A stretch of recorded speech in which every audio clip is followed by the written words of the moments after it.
There is a moment before anything begins, before thought forms a sentence, before meaning arrives. Right now, the breath is already moving, quietly, without effort. You didn't instruct it.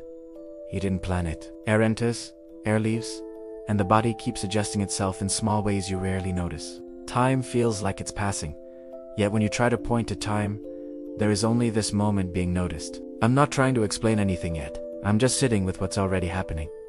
Most of life feels straightforward. We wake up, eat, work, speak, sleep.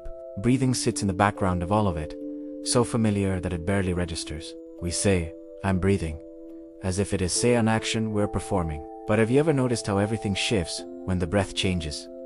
When it becomes shallow, the world tightens. When it slows, things soften. When it's disturbed, even a simple thought can feel overwhelming. That makes you wonder, are you really breathing?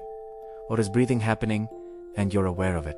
I might be wrong, but this is where something subtle begins to unfold. In Sanatan thought, there's a recurring observation that life isn't held together by effort alone. There's an intelligence quietly operating beneath action. Not something to believe in, more like something you start to notice once you slow down enough. The Pranagnihotra Upanishad point directly toward this unnoticed layer of life. They speak of fire, but not the fire we usually imagine. Not a ritual flame outside the body. They describe a fire that is already burning within one, that digests food, circulates energy, maintains warmth, and sustains life, moment after moment. This fire doesn't wait for belief. It doesn't require attention.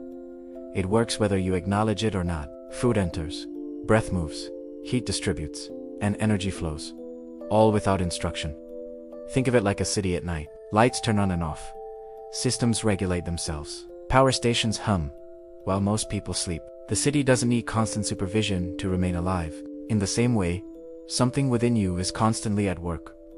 Digestion happens, breath regulates itself. Balance is maintained. You may be distracted, anxious, or asleep, yet the process continues. The Upanishads use the word prana here, but gently, not as something mystical or abstract, more like the intelligence of movement itself. That which moves the breath, that which animates the body, that which connects matter and awareness without needing explanation. The Pranagnihotra idea suggests that every breath is already an offering, every act of digestion is already a ritual, and every moment of living is already participation. Not something you perform, but something you are inside of. This can feel unsettling when you notice how little control you actually have. You can hold your breath for a while, but not forever. You can ignore hunger temporarily, but eventually the body insists. At some point, effort gives way to necessity. And this isn't philosophical, it's physical. The body responds long before beliefs appear. Notice how identity tightens when the body is uncomfortable, when breath shortens, anxiety surfaces, when hunger rises, patience fades. Before stories, before explanations, the nervous system reacts. The Sanatan framework doesn't separate mind and body the way we often do. It sees them as one flowing process. Breath affects thought. Thought affects breath. And awareness seems to sit quietly behind both, untouched. I might be wrong, but maybe what we call self isn't the one running this system. Maybe it arrived later and assumed ownership. Maybe it narrates what's happening rather than causing it. This realization doesn't arrive dramatically. It lands softly, and sometimes uncomfortably. If life is already sustaining itself, then what exactly is the role we've been playing all along? The Pranagnihotra insight doesn't promise freedom or improvement. It doesn't motivate or instruct. It simply redirects attention from doing to noticing what is already done. From managing life to sensing how life is already managing itself. Actions still happen. Choices still unfold, but the center of gravity subtly shifts. Less I am making this happen, and more this is happening. And I am aware.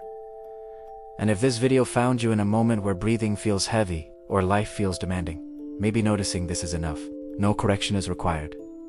No improvement is necessary. The fire is already burning. The breath is already offering itself. Awareness is already present, without effort. There's no conclusion waiting here, just an open question, left gently unresolved. If life is already sustaining itself, then who is the one trying so hard to sustain life?